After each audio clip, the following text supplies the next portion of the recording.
there was never this big vision back then of like, oh, we want to build this really authentic, community-based, community-first brand. It just kind of like authentically happened. Cool. Well, yeah, welcome back to another episode of D2C Diaries. So excited today. We've got Dan on, who's COO at Puresport. I think most people listening will know Puresport. I think you've built this incredible cult following within the world of fitness, running, especially during the whole kind of running revolution, and being at the forefront of, run clubs and, what you've been doing in terms of events and community. It's just incredible the scale you've got to drop with that at the forefront in comparison to a lot of brands really pushing with direct response. So buzzing to have you on. Mate, it's good to be here. Having only met you boys about 6 weeks ago, I can't bloody get away from you now. I feel like we've average seeing you like once a week since that all point. Over my LinkedIn, all over my Instagram. Saw's chasing me with ads with Matt Kelly on them as well, saying about halving in CPA. So I'm right. You're in the algo. I'm in the algo. Yeah, it's amazing to have you. I think like what Lucas said. Like I feel like you're a brand that comes up in conversation with people in our team. And just generally when I'm speaking to e-com founders in the UK, like obviously we speak to probably a lot more than you do even, and you're definitely a reference point for so many in the way that you operate, the way that you build brand, which is a testimony to what you built, I guess. Yeah. I think like one of the things that I think was like slightly controversial opinion, but I actually think like less than 1% of the world's companies are brands. And I think it's a term that's like thrown around all the time. And I think like there's like great products, there's great services, there's great organizations, but like at the core, like what is a brand? And I think like Steve Jobs talks about it really well about trust and do your customers trust you and what does that mean? And one of the things that we always talk about or how we like to think about Puresport is, well, I think brand is at its essence is something that like creates a feeling in people. And like I think that's so true with all the biggest brands that you see. When I put on my Nikes on a race day, feel good about that. Same when you open up your Apple phone box and things like that. And that's what we're always obsessed about at Puresport is like how are we making people feel? It's like emotion and then also an experience once you actually get the products, I guess. Yeah. Did you see that Volvo ad that did the rounds the other day? Like that was an incredible, and they just perfectly timed after that terrible Jaguar rebrand. And the ALD Porsche one as well was like saying that they came out the same week, but like that even for me, that was a perfect example of like I think Porsche an incredible brand. Don't really like the cars, but that guy hooning around the little farm thing there, I was like, oh, that actually looks pretty cool. So you got a 911 Turbo coming next week. I actually looked at those jackets, but when they were $5,000, I was like, we're not there yet. Cool. Well, yeah, let's dive into the brand side first then, because I think we've kind of started there, but.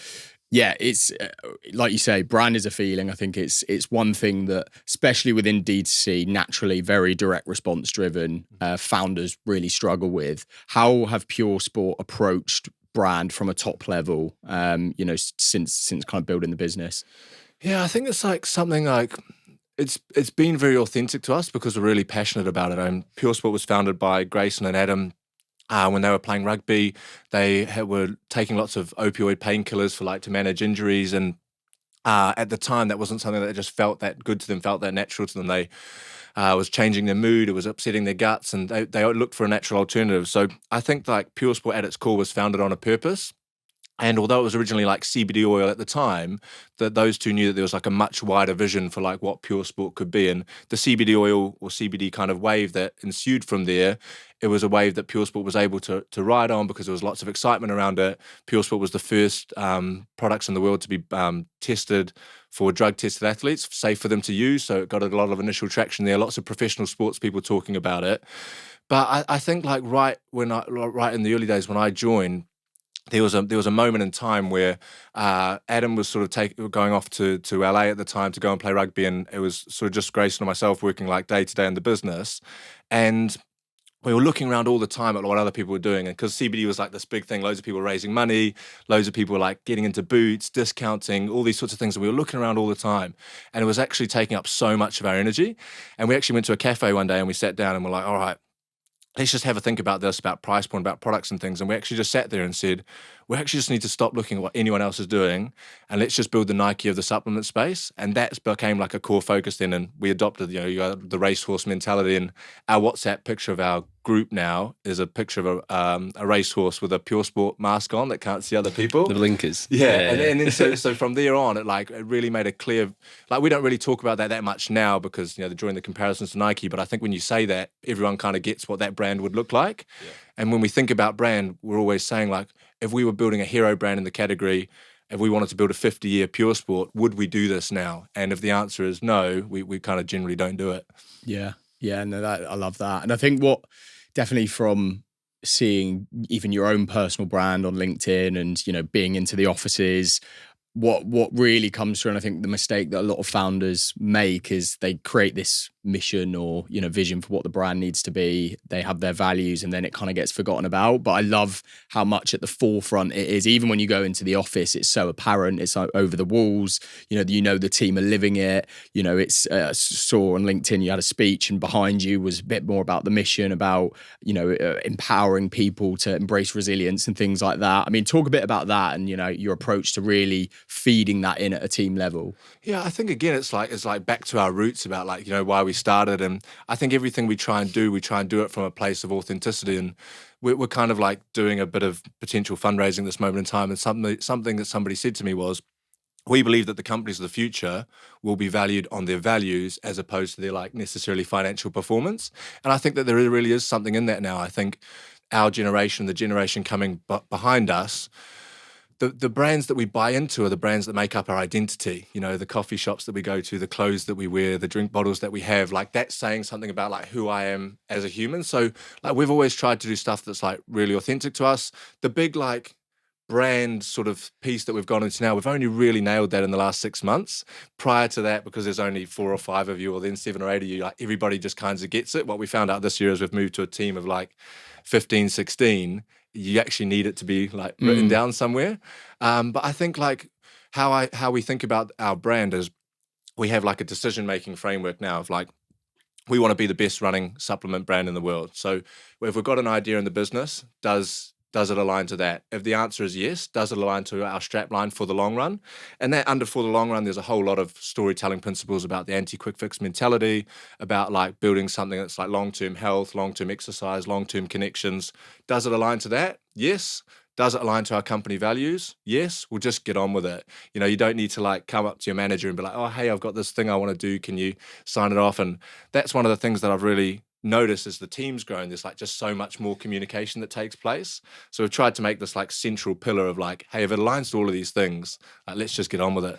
I guess it's a framework for decision making without having to everybody coming to you, because I imagine that would get taxing after a period.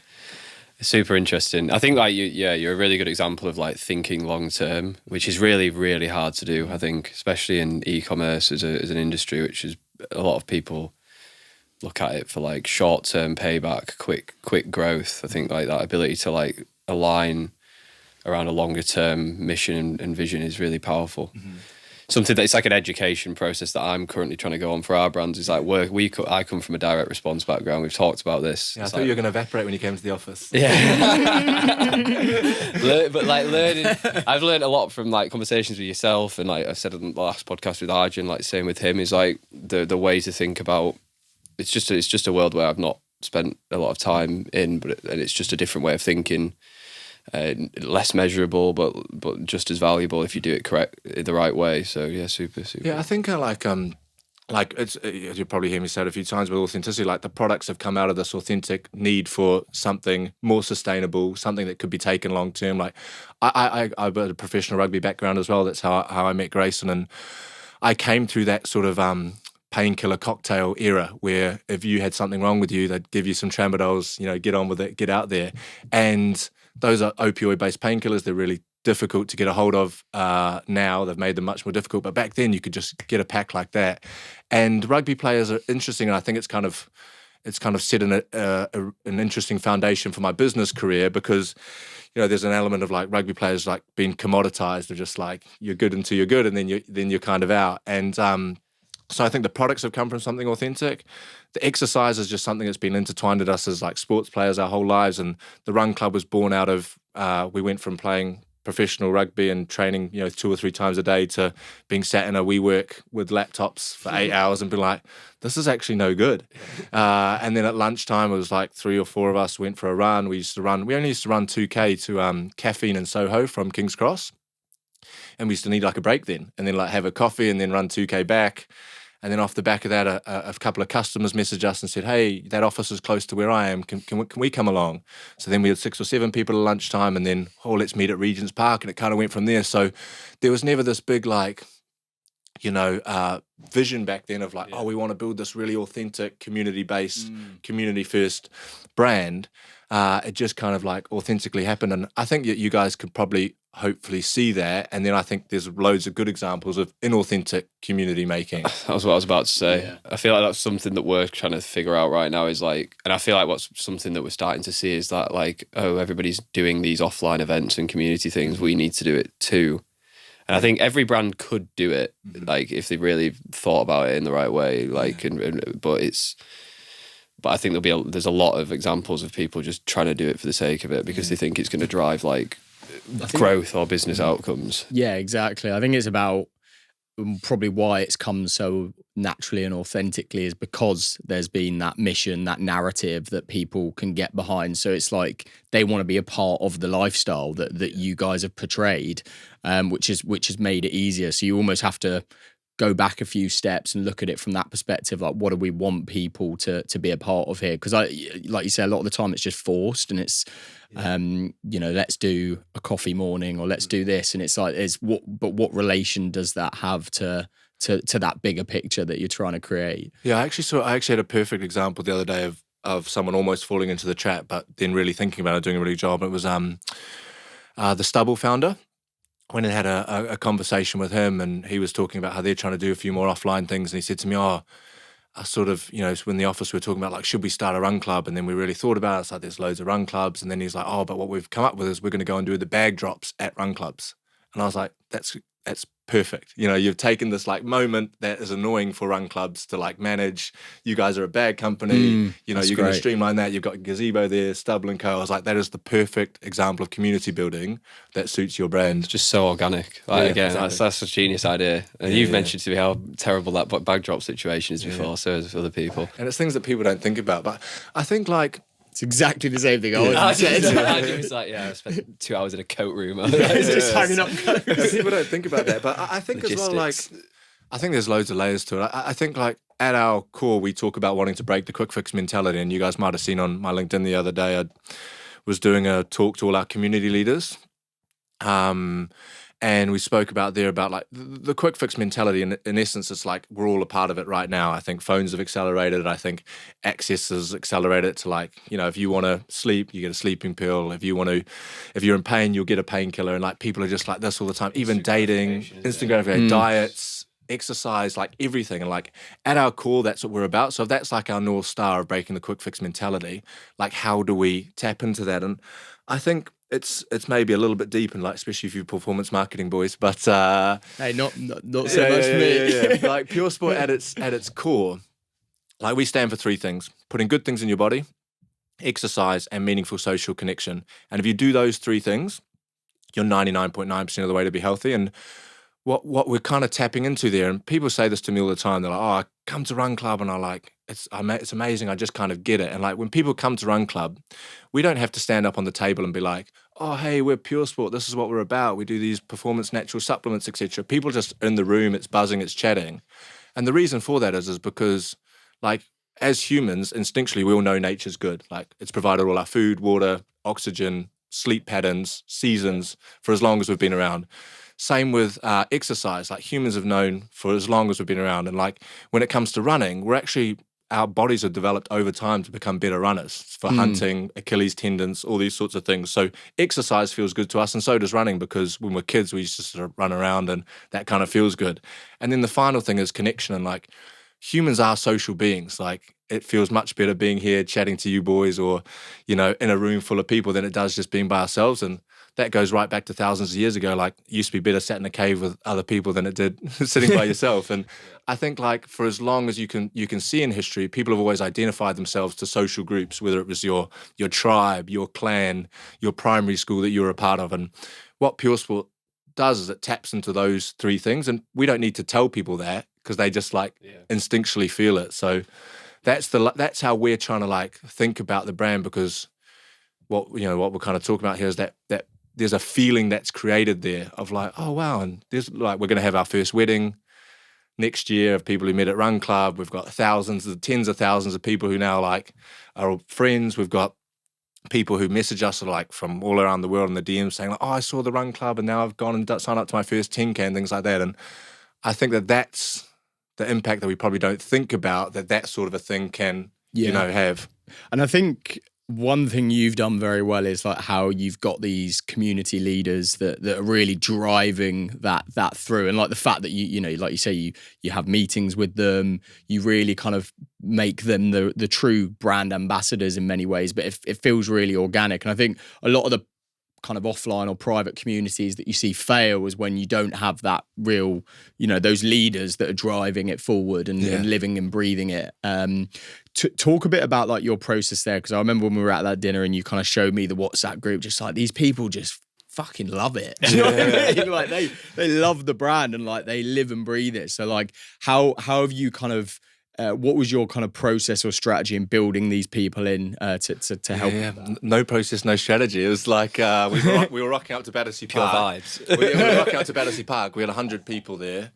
We used to just set them off in one big thing, 3, 2, 1, go, and they used to run around the park twice. Then we used to stand around and chat afterwards. And then over a period of time, we figured out, oh, actually, people probably want to run in different groups. It's like, oh, how are we going to do that? It's like, we probably need a leader of each group. It's like, well, who do we know who comes all the time, who might be able to lead that group? Oh, you know, Tommy will do this group, and Dave will do that group, and Tina will do that group, sort of a thing. And from there, it's like, oh, guys, can you come in and we'll give you a little bit like group training? It's like, okay, cool, you guys are leaders. And then it just kind of like organically grew from there. And I think that we have a really like good system now of like, when you come to Run Club, everybody who's a first timer, we speak to you on the door, then we also get you outside, introduce you to the leaders, so you've got familiar faces and things like that. We run different pace groups and all that sort of stuff. So when we're looking for new leaders now, we're looking for people who are coming all the time, people who enjoy it, people who want to be part of the brand. We're trying to be better at giving them the tools to educate around like the products and, you know, those sorts of things. So when people talk to them about it, it's like having, I think we have close to 100 now across London, Manchester, Glasgow, and they're like almost brand ambassadors. And like you say, they are the biggest advocates for the brand. And most of those people, Puresport's touched them in some sort of way of like, they've come, they maybe they've been in a weird place in their exercise journey or starting back out again. They've got genuine friendships now from the Run Club and they have that connection to it. So again, it was just like no real thinking. It's just like, see what happens, figure it out on the way. But one of the big things I say about the Run Club is we actually say it's 10% exercise, 90% connection. And for as long as we've been running it, there's no organisation like there is now, but there wasn't. It was just like, gosh, we've got 100 people rocking up to Battersea Park. Make sure you say hello to every single person, give them a fist bump, introduce people to each other, and everyone will have a good time. And that's how we kind of approached it. And now there's a little bit more process to it, but at its core, it's a place for people to like exercise together, push each other and meet new people. I think that's such a nice thing as well, because I do think, like, I've heard from people who moved to, say, London or big city beyond the age of university that struggle to actually find places where they can like form those connections with people of the same age, the same interests. So such a valuable thing to be providing to the cities that you're doing it in as well. You had your first Puresport wedding yet? Next year. No way. Yeah, next year. So and I think like the whole like date club, like Run Club being a date club, dating things like like I really like push back on that, or we push back on any kind of like narrative towards that.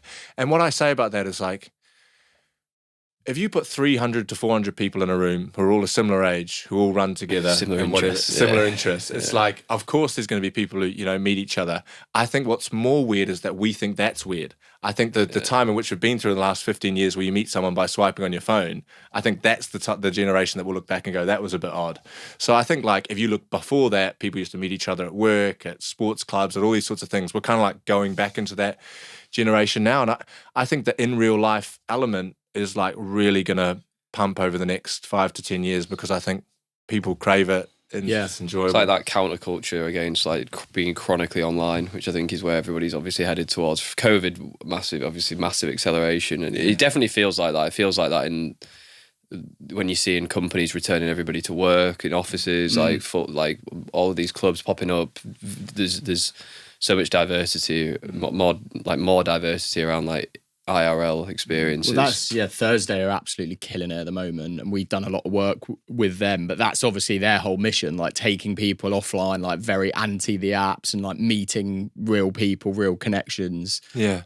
So yeah, and I think it's agree. like there's so many untangible things about that, and like being more in the office about, you know, like I just think it's almost so much better for humans. I think it's so much better for everything. You know, and I think there's going to be a real like shift towards that. And in that pod you sent me the other day about AI versus IRL, and like there's obviously this like huge running thing over here for AI. And the thing is about in real life is it's tough, right? Like people are like, how did you build such an amazing run club and a community that's great? It's like we have showed up Wednesday and Saturday for 3.5 years. And we have never missed one. The only time we miss one is the 1 week at Christmas when everyone's out of London, so we just don't put it on. And like rain or shine, no matter how you're feeling, like that's how it's done. And that's why our strapline in the business is for the long run, because we believe that everything that's worth building takes time to build. And I think the way we should be thinking about our health is for the long run. The way we should be thinking about our friendships is for the long run. Our business, you know, we don't want to be a loss-making business forever. We want to be a profitable, sustainable business. And I think that just like really encapsulates how we go about everything that we do. Yeah, it's like patience, commitment, you know, loyalty to it. And I think what advice do you have for people that are like trying to reframe that mindset to longer term vision? Because I guess it's more difficult if, say, you've raised venture capital and things like this. You know, you're looking at shorter term targets. But I think really interesting in that Ben Francis podcast episode, like the New Balance, they brought this new CMO in, and nothing. You know, he changed everything when he came in. And it took, 18 months before they actually saw that switch happen. So like, you know, in many businesses, if you brought a new CMO in and things aren't improving within the first 12 months, you know, you might think to get rid of them, but it's like a lot to them reframe to think of those like longer time horizons. I think it's a weakness of mine. I've spent a lot of time over the last 3 months, like, again, because we come from this performance marketing background. I come from this background of short-term realization of results. It's definitely something that I've struggled with as a business owner as we've grown, and I think the bigger you get, the more you have to think long term. And something I've trying to spend more time educating myself around is like just focusing on like 3-year strategy, and most of the things in the short term will take care of themselves to some degree. It's like the Bill Gates quote, isn't it? Like you overestimate what you can do in a year, you underestimate what you can do in a decade. Yeah, it's just so hard to do. Yeah, I think like it's that focus of like what you're trying to do. Like we know we want to build a hero brand in the category, and like that's our opportunity. It's hard. Like I look around at all these other supplement companies, and some of the ones in the US, it's like so toxic to look at. And, you know, we've had quite a slow growth journey in terms of revenue, as we'll maybe talk about. We've not really pumped paid or anything like that. We've really wanted to set strong brand foundations. But I look around at other people's revenue and I'm like, oh gosh, like they're doing way better than us. They're way more successful. They're way more smart. Like I'm just this ex-rugby player who can't figure out how to do stuff and things like that. So, but we're able to compartmentalize that of like, no, we're growing a hero brand in the category and this is how we're doing it. We're sticking, you know, we're staying authentic to ourselves. And it's tough as well because I think when you're growing a brand like Puresport, you can be stuck in a bit of an echo chamber of you're surrounded by your fans all the time. Yeah, that's true. And I really challenge the team. Like when they go, oh, this person told me that, I'm like, that's straight out of the echo chamber. Like, do not listen to that. Get out there, get different perspectives, you know, because I think that can also kill yourself if you think, it could kill your brand if you think that you're the hot thing. But I think it's that long-term view. But my biggest thing about business is like, it's so hard. Like you boys know, and Matt kind of touched on it last week. It's there's like this glossiness about like, I'm not glossy about it at all. Like when I see my mates, I'm like, mate, it's fucking brutal. And when people say like, oh, what's the biggest thing you've like learned about like Puresport. And I think there's loads of other stuff out there about like one channel and about product fit and all those sorts of things. But my advice to anybody would be like, practice being resilient, because I heard this guy told me this good quote. I hadn't actually heard it before, about Warren Buffett, about saying that the stock market is just patient people taking money off impatient people. And I think that there's something so true in that in a brand. And you hear all this stuff about 90% of brands die in the first 3 years or whatever that, stat is. And if you looked at the common thread of those 10%, like, I think there's something in that of those 10% are the ones who were willing to be resilient when other people weren't. And I'm a big advocate of like, there's always a way, So if I was giving any advice to somebody wanting to walk this road, and it is a brutal road, like Puresport's probably stared death in the face like 4 times, within our short time period. So it's like, how can you figure it out? How can you test your resilience? And I think the good thing about resilience is like, you can coach it. Like, all you got to do is go to your limit and then go a little bit further, and you'll become more resilient. It's just like training a muscle.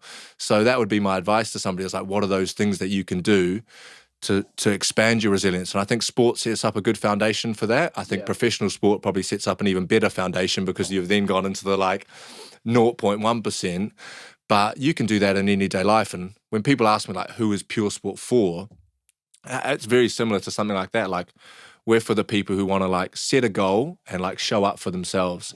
And anybody who shows up for themselves day after day and makes that commitment, like, that's who Puresport for. We want to give people tools, that's products, that's community, that's environments in which they can like be the person that they believe that they can be.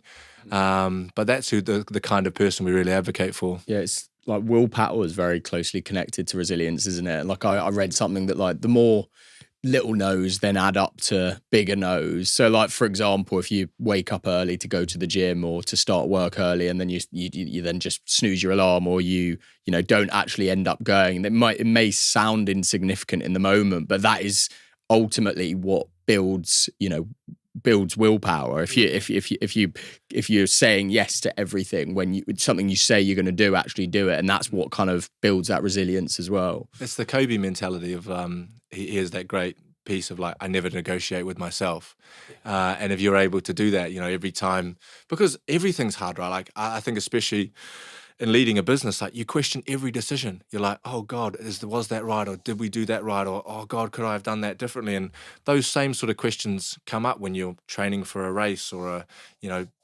going for even just a run. You're like running along, and you're like, this shoulder's saying like, oh God, this is hard. This is harder than I thought it was going to be. Oh God, it's raining now. Oh, you're running into the wind. That's tough. And the more you can be like, no, this is all good. I'm loving this. I'm getting on with it.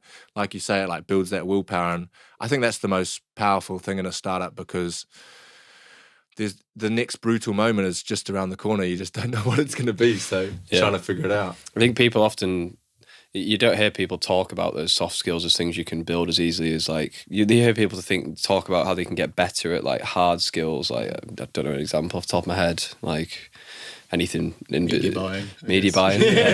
But you don't see as many people associated with like soft skills like confidence, conviction, like willpower, resilience. Like, but it is so true. Like, you build that through reps, and you build that through like experience. It's arguably more important. It is more important. When we're hiring, we're looking for those soft skills and those alignment to the culture pillars, because it's way harder to retrain someone's mindset than skill set. I think that there's an interesting, like, when I say to people when we're hiring 50% on skills, 50% on culture. And in a smaller team, I know you guys are a bigger organization now, so it's like it's a bit different. But one of the there's a couple of patterns that I like think about. Number one is like, how has this person played sport? Because I think within that there's really good stuff around competitiveness, working in a team.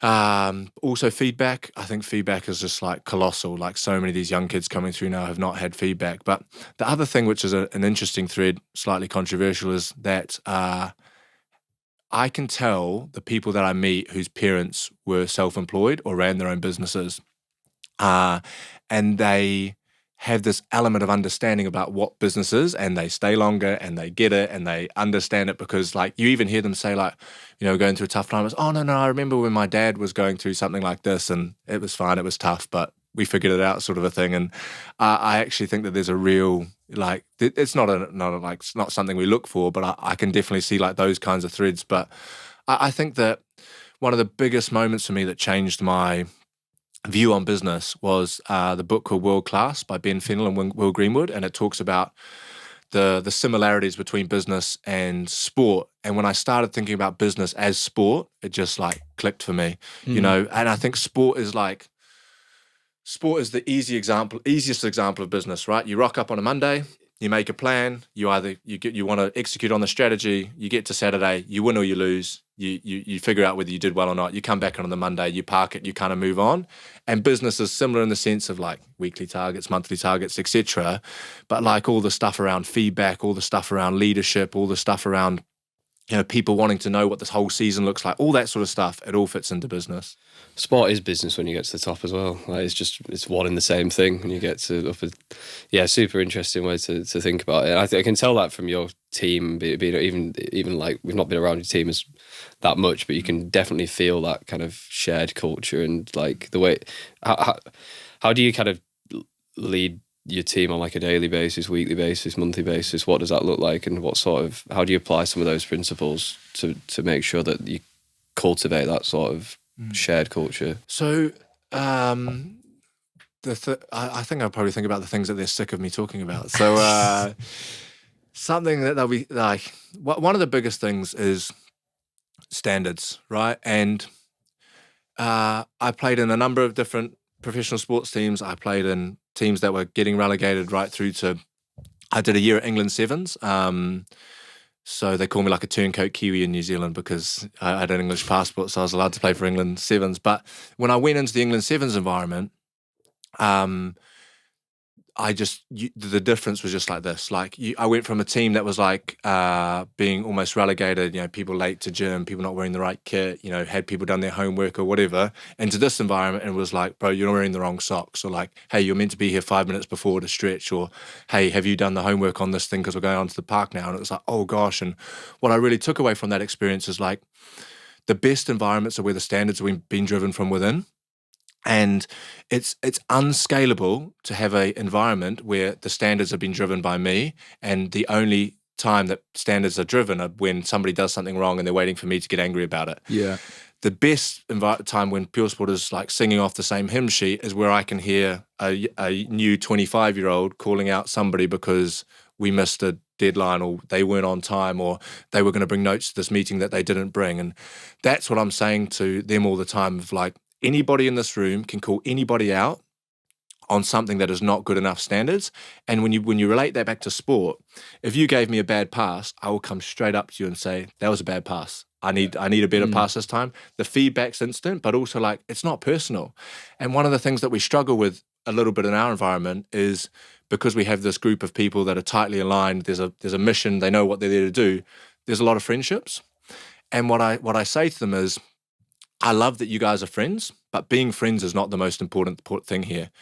Because what happens in a friendly relationship is if you're late to dinner, I joke with you and say, oh, you know, you were meant to be here 20 minutes ago, this kind of thing. When you're 20 minutes late to a meeting at business, that's no good. And what I say to them is, guys, the funnest thing that we can do here is turn this into a phenomenal business. And that means that you're going to have to be difficult with each other at times, but it's not personal. It's for the good of the business. And my example of that is like in the successful sports seasons I had where we won something or did really well, I cannot tell you how many times we were out there in the cold, smashing each other, getting yelled at by the coach, doing all that sort of stuff. All I remember is winning. So that's what I say to them, of like standards, you know, driving amongst each other, being focused around performance as well. I think there's this whole like bit of wetness around like snowflake mentality about like not wanting to tell people if they're underperforming and things like that. And I actually gave a talk on Tuesday about it, and I had up and I said, my experience in life is there's three kinds of people in sports teams. There's high performers, there's players, and there's underperformers.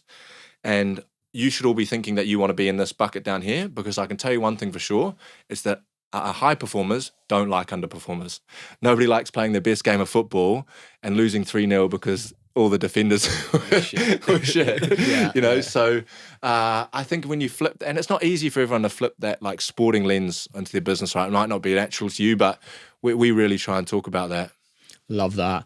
I think a great example of that in sport is like Sir Alex Ferguson and that United team. Because even just some of the stories you hear, it's like, because you think of standards and you just think of the big things that matter within business, but it's also the really small things that needs to stay consistent with. And I remember hearing a story and it was like, half of the they were all signing a ball after one of the games that they'd lost that was going to be given to charity or auctioned off for charity, and only half of the team did it. And he absolutely bollocked the whole team just because of that one small thing that wasn't even to do with playing football on the pitch. It's just respect, and just like those little elements and feeding that into the culture that every stage matters in terms of those standards is I think really interesting. Mm-hmm. I think that was even better. I think that was Roy Keane who did the bollocking.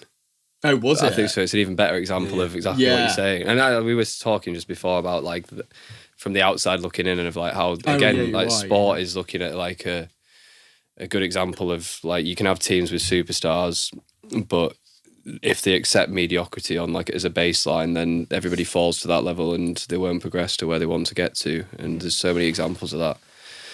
Yeah, super interesting. It's definitely something that's hard as you grow. It becomes harder as we've obviously we're over 65 people now, and it is growing fast and maintaining standards is just a real challenge because it takes so many different skill sets and it relies on so many different people up and down the organisation. It takes real clear communication from the top down, but then it takes a lot of like residual and like skills throughout the company to ensure that people are willing and able to enforce what you want as the vision for that.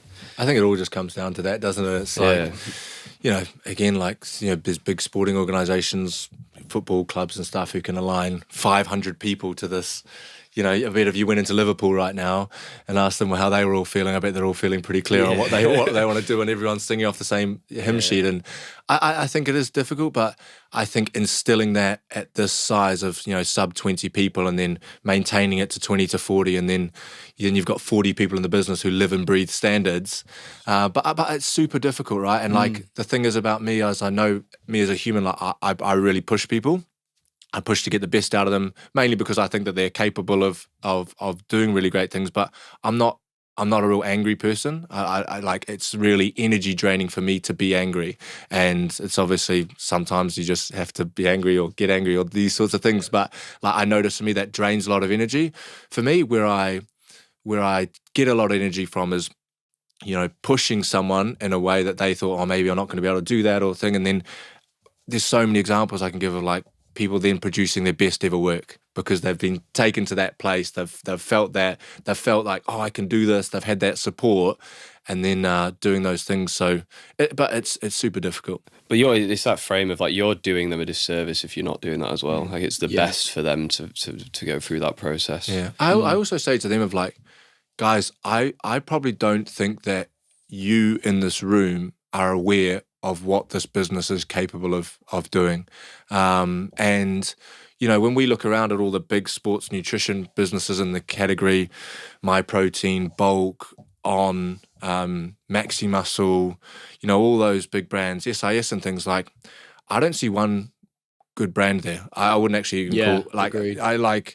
I'd probably call them like really successful companies, but those brands, they don't really mean anything. They're struggling. Like utility, aren't they? Yeah, they're commodity. What we say about the commodities. Perfect word. Yeah. What we say about the supplement industry is, it's been an extension of the pharmaceutical industry for like the last 10, 15 years. You look at the buckets and how they're done, and if Big Pharma was going to make a protein bucket, it'd probably look very similar to MyProtein. So we think that like that's the opportunity for Puresport to really come through and disrupt that space and, build brand, do it in an authentic way through community, continue to evolve the product portfolio. And I say to the team of like, whatever you think could happen here, it could be bigger. So let's think like that. But it's also really difficult, I wanted to talk about that kind of journey. We've talked about the community, but I kind of want to look at like moving forward or in that lens, like how are you looking to evolve that strand of the business? Then I want to come on to a couple of the other areas that you're looking to, as like routes to that growth. But in terms of community, how are you looking to? Obviously, you've had a huge amount of success with run clubs. You've had you're probably one of the leading brands of the country for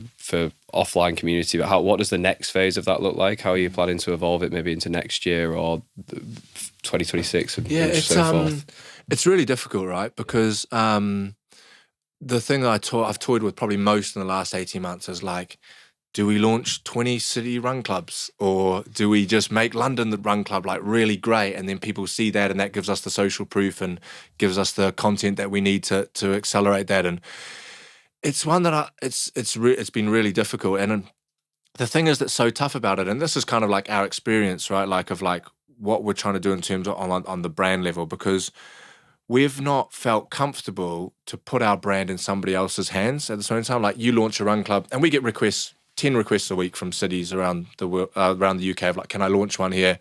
We've had some successful examples, but those successful examples, the common thread has been that person was an out and out London Puresport run clubber who's then moved somewhere and they've been part of that experience. You give it to somebody down in Bristol, whatever that person who rocks up to that on that day is experiences is in that person's hands. If you're leading that run club, you're late, you're not dressed well, you haven't planned a route or whatever, that's what I now think about Puresport. So we haven't felt safe to put our brand in people's hands like that, in that same way.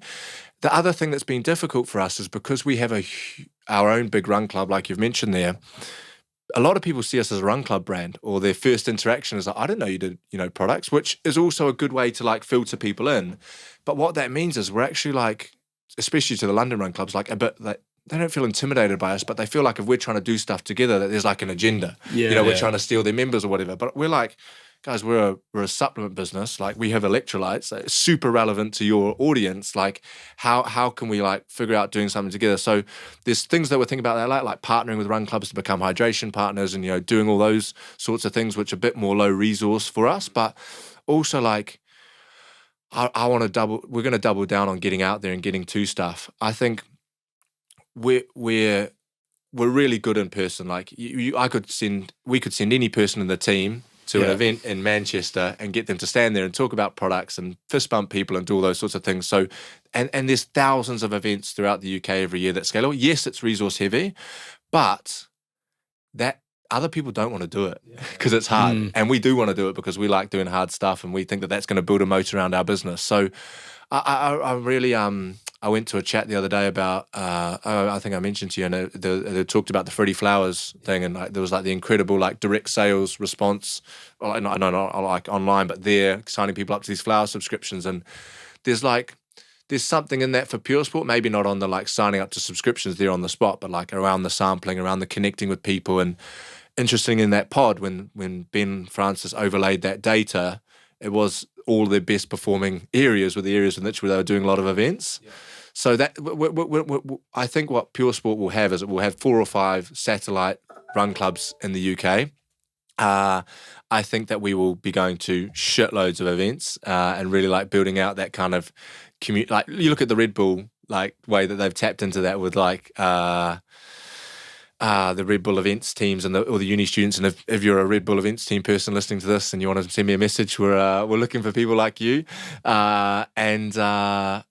So thinking about it like that, and I think that the weekly cadence of the current like run clubs and the ones that we're going to be looking at launching, they're the ones that will provide like enough content volume, enough like interactions with people from the brand and things like that. Yeah.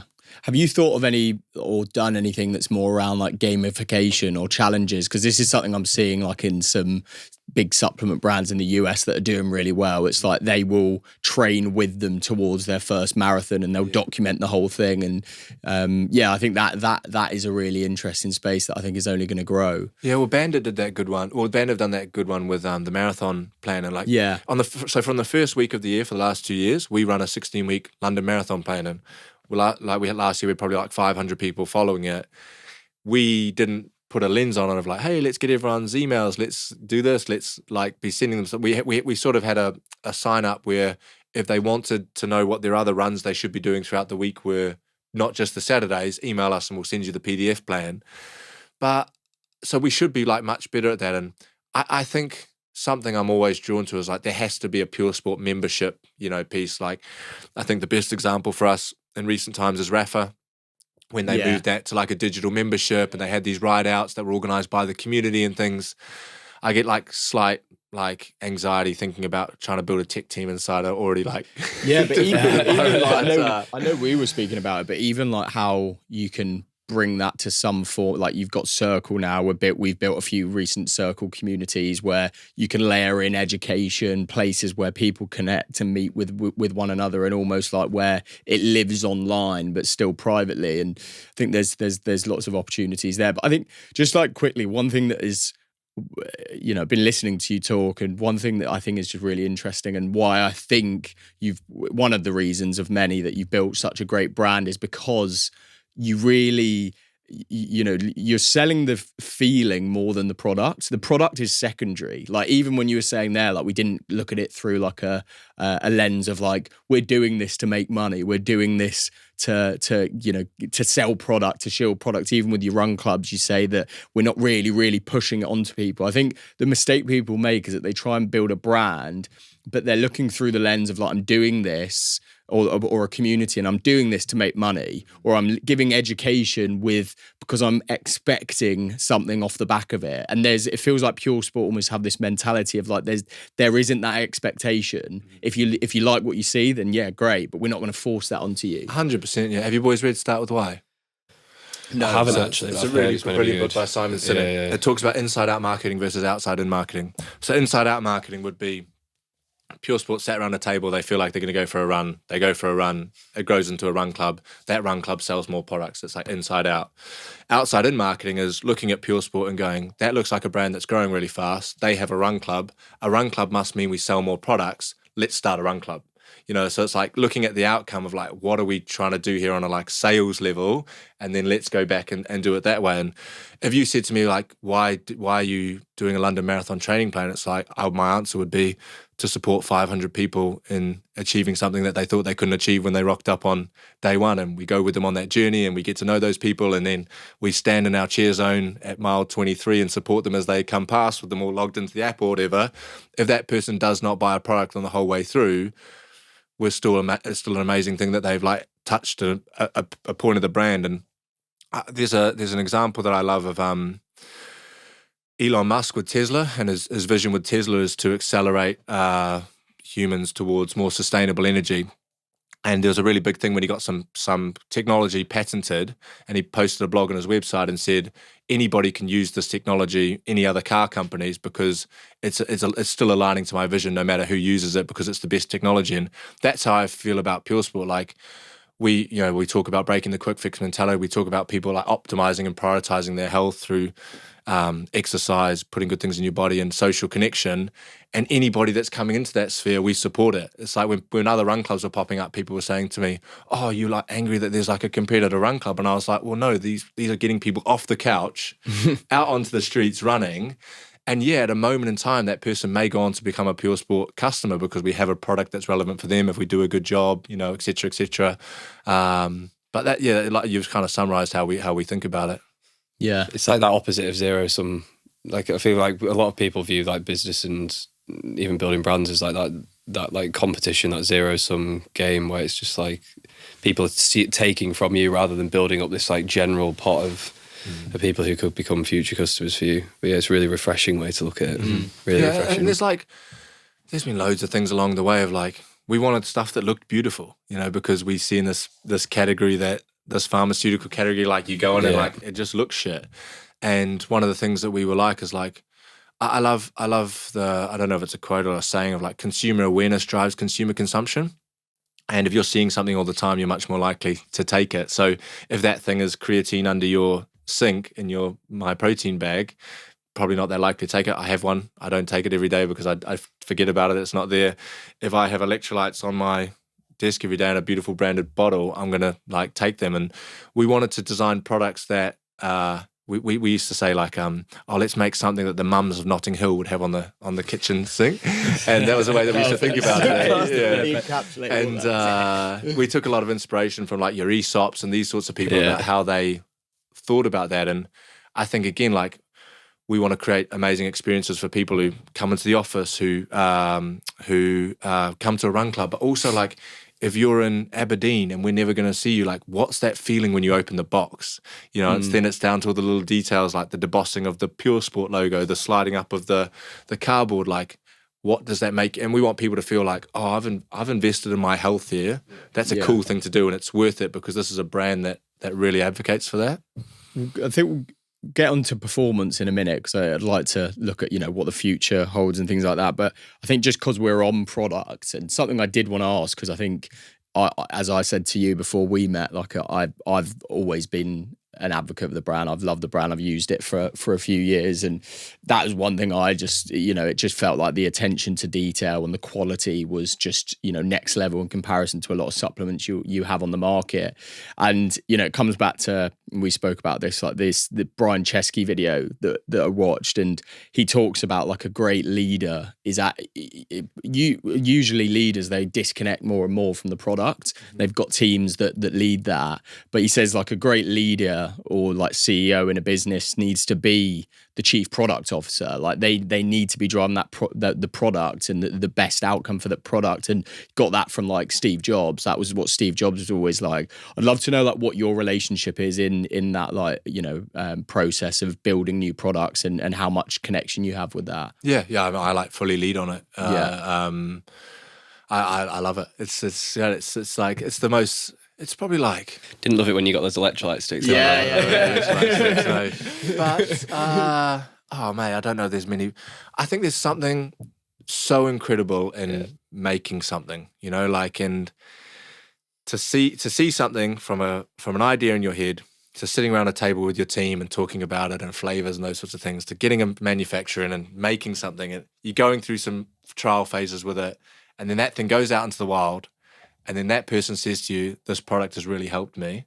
Like, that whole thing is like, I think, the most fulfilling piece. And that, like, we kind of get a little bit with that with the merch. You know, you see someone in the merch, you're like, oh God, like, we made those socks, or we made that hoodie, and someone's out there wearing it now.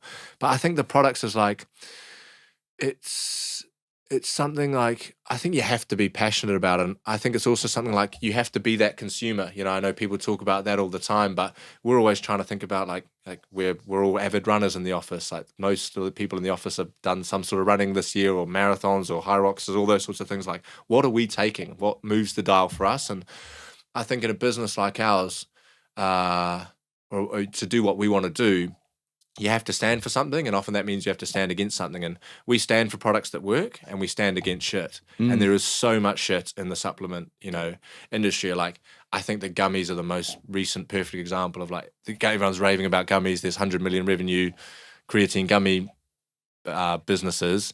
3 grams of creatine in a gummy, it's the bioavailability's crap, and all the research is around 5 grams. You know, so there's all these like things and these fads that pop up that we really want to stand against. So when we're thinking about product, and I know, like, one of the things is Puresport's been able to pierce a niche in niche products, you know, and that hasn't necessarily been evidence-led because there's not necessarily evidence to back those up, and a lot of it is anecdotal at this moment in time, or like only like limited amount of studies on them. But when we're thinking about product, it's like that. It's like, is this going to work for that person? What's the opportunity?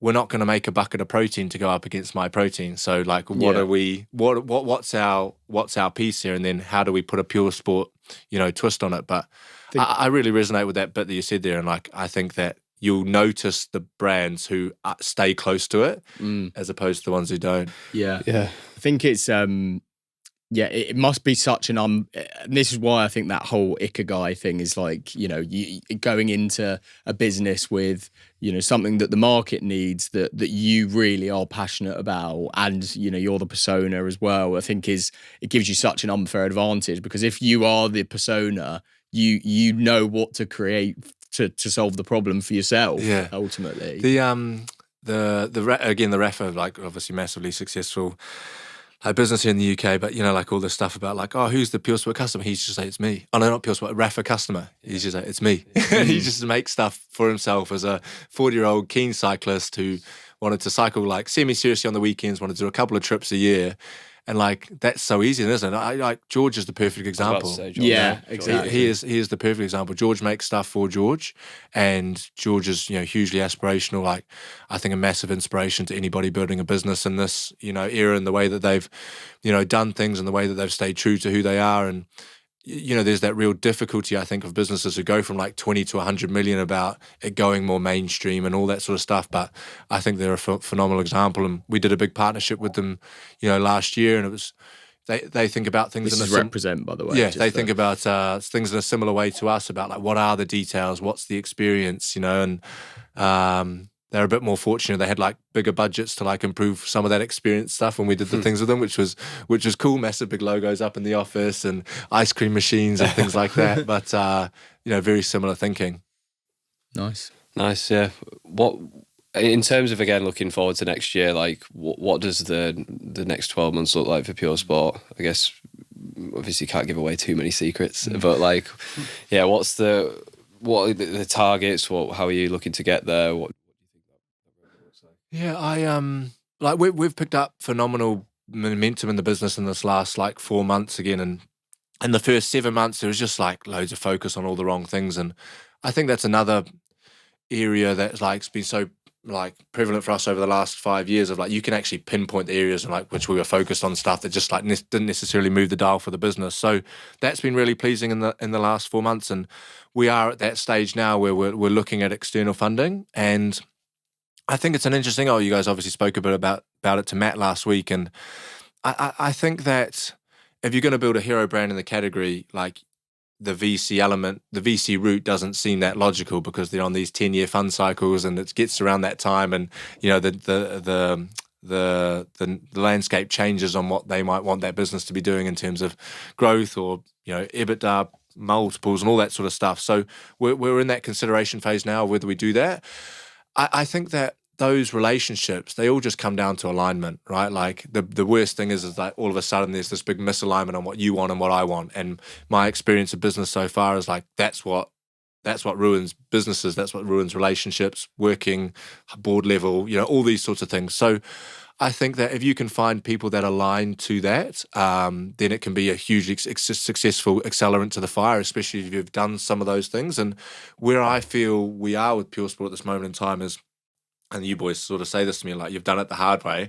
I think we've done it the only way that we know how, or that we felt was good. But it feels like we've earned a chance at the starting line, and now is a time in which we can really move through the gears.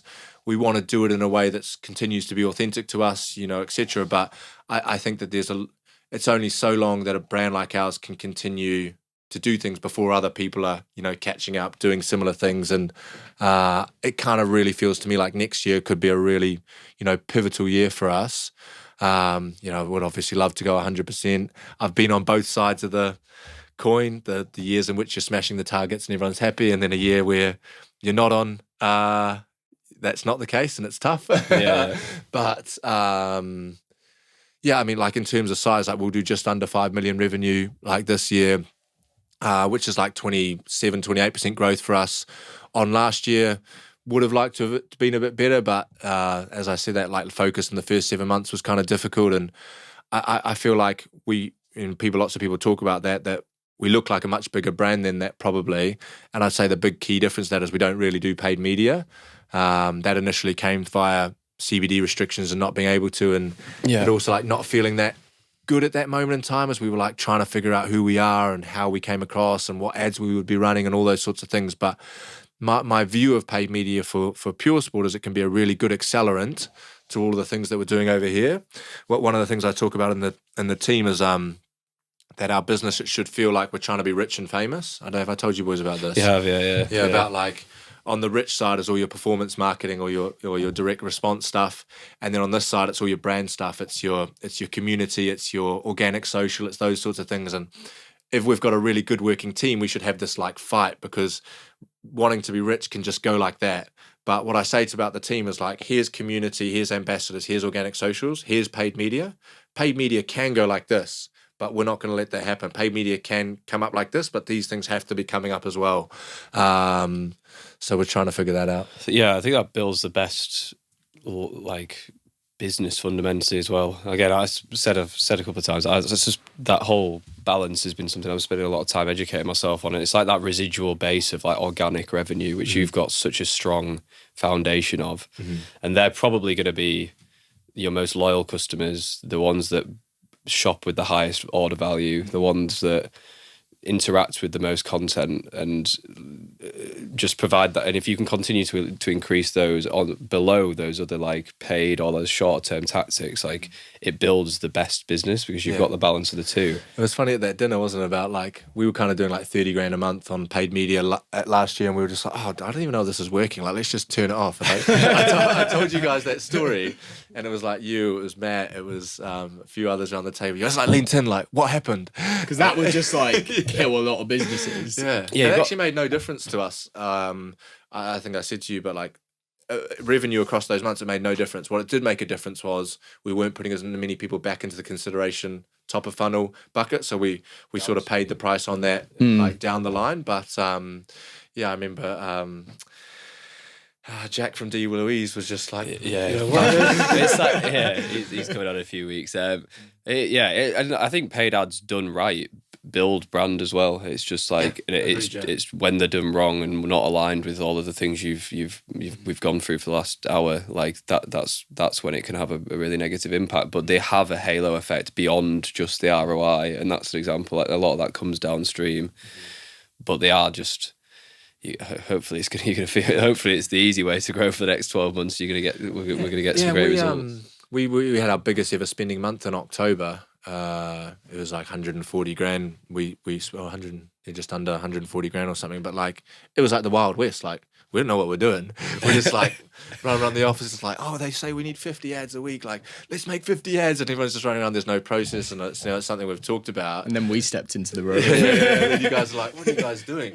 And I think it's funny because like most people I speak to, and you know, they've just grown up in that kind of environment of like, oh, what do you mean you don't really know what you're doing about like creative process and about hooks and about thinking about all these sorts of things. That I think that the nice thing is like how we want to do it. It's true to the foundations that we've set, and you know, talking about like ads within the community, about you know like what those pieces look like, and it's like an additional bit of social proof. And you know, we have really brilliant ambassadors. One of our big things is we've always wanted to create products that are used by the world's best athletes, because we speak to performance a lot, and I think performance has been broken down so much over the last 10 years. I think 10 years ago, performance was like when Cristiano Ronaldo used to score a hat-trick, and you'd be like, that's performance, that's what sport is. And now like every weekend person's looking for an improvement in their high rock score, or you know, attempting their first 5K or running a marathon, and we're all intertwined in performance now. But we want to sleep better, we want a morning routine, you know, like, and that's why things like cordyceps, things like magnesium, these sorts of things that we do, electrolytes that speak to that, they really resonate with people. So I think harnessing some of our value stuff or whatever, and turning that into paid media is the way. And I think it's going to help really accelerate us, but we don't view it as the silver bullet of the business. The silver bullet of the business is all these things that remain authentic, that translate well onto ads. Yeah, for sure. I think it's really hard to transition from that, because it's kind of the journey I went on. Like I started in film and, you know, directing kind of short films and very brand heavy stuff, and then kind of transitioned into kind of paid performance focused creative. And it is really a journey you have to go through, because it is very different. And, you know, especially when you have built such a great brand, it's very hard to, you know, almost isolate the creatives as two separate things, and, you know, wanting to really bring in all of these brand elements. But actually, if that's sitting lower in the funnel, that could actually potentially damage the performance of that creative. So it's definitely a journey that you have to go through on, you know, isolating those creatives. What is the objective of that? Is it higher up in the funnel? Is it to build brand, to inspire, or is it there to do something else, such as kind of drive a conversion? So yeah, and this is where it's been like a whole different learning for me. You just everything. Like I'm not even someone who really shops online, so even just like the landing pages and the benefits, like we were sending 100 grand's worth of traffic to the homepage, like that sort of stuff is like, what are you doing? But we still do that. It still works. Yeah. But I'm excited for like that part of the business, and it's like the new chapter.